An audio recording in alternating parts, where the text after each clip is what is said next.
planning a trip north in a small sailboat with a cat. Here they are to tell their story. Please welcome Teresa and Ben. Up until last summer, Ben and I were traveling together, but on two separate boats. This is definitely a unique way for couples to cruise. In fact, I've never met any couples that cruise on two separate boats. Well, on one hand, we had the comfort of knowing the other person's there, but then at the same time, we had the benefit of being in our own boat and sailing solo. In my experience sailing, no amount of sailing with other people has ever matched the experience I've had sailing solo and what I learned from that and what I gained from that. And so I wouldn't ever trade that for the world. A lot of people always want to know how we make money as we do these voyages, and this is how I do it. I wanted a way to keep on working while I was traveling and exploring. So I taught myself web design and graphic design. It was a great way to keep the cabin warm, was to keep that stove running, whatever it was, baking cookies or bread. I think I baked a couple of loaves of bread, maybe. Benji is a very good baker. Doing it now with us both on the same boat was such a large, we had so much more confidence, I think, in hitting these storms than we did sailing solo. Having Teresa back on the helm at this point when I was out on the bow, just so much more reassuring. It was a real pleasure to be sailing together with someone that you have confidence in. Teresa? I was seasick, it's pretty obvious. But I was standing watch, and so I just had the bucket on my lap, and that's about it. So Dory the cat was Teresa's cat. And he really is that cute. They form in the polar regions, and over years and years of the snow falling and accumulating and then getting very heavy and impacting, they form a glacier. And then that starts to move south, and a piece of it will break off. And that is what an iceberg is.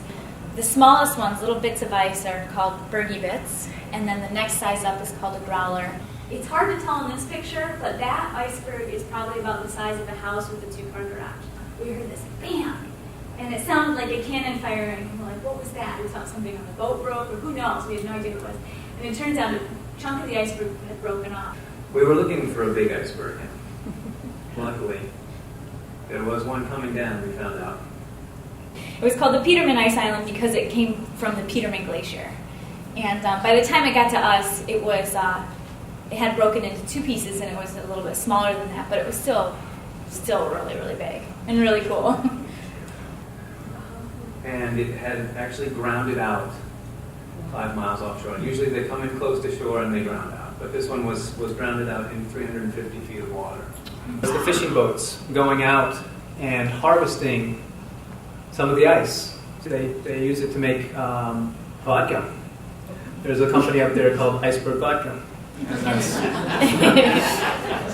And they make bottled water with it too. They do too. Make But it's some of the purest vodka on planet Earth. It was really exciting trying to figure out all the different ways to film from aboard a boat. And for Chris especially, he had never been sailing before. And he was really rugged, and he was really excited about doing this type of filming. And he lived in Florida. Yeah. Welcome to Newfoundland. I think one thing that was really positive about this whole experience, we had Chris with us for a month, and the first time we met him was the day we picked him up from the airport, and which was also the day before we got on board the boat. He became good friends. We all became good friends. I think we really lucked out with that. And one of the hard things I think about filming a movie like this is getting the storms. There are certainly times when we were like, oh, why are we doing this? This is not fun. At one time you had the camera on your kite. Yes. Have you ever thought of using a small balloon, like a little weather balloon, and put the camera on that? Could you get pictures of your boat that way? Duh. So yeah, that's Yes, it. back then. How many icebergs did you actually see? How many icebergs did we see? We saw 2, 3, 4, 5.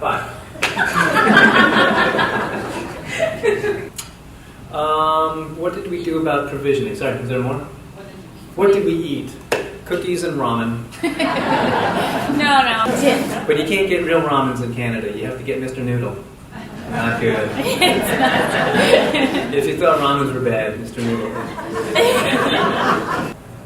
When and where might we view the film? Great question. When can we see the film? We've been asking Derek the same thing. How did you balance your desire to get up real close to the icebergs with, wanting to keep the vessel safe?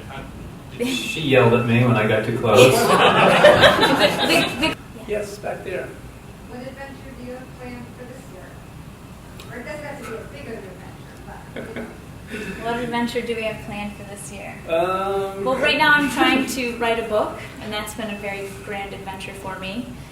In a lot of ways, it's a lot harder than anything else I've ever done. I did propose to her. There's another adventure, I guess. Yeah, that's going to be an adventure.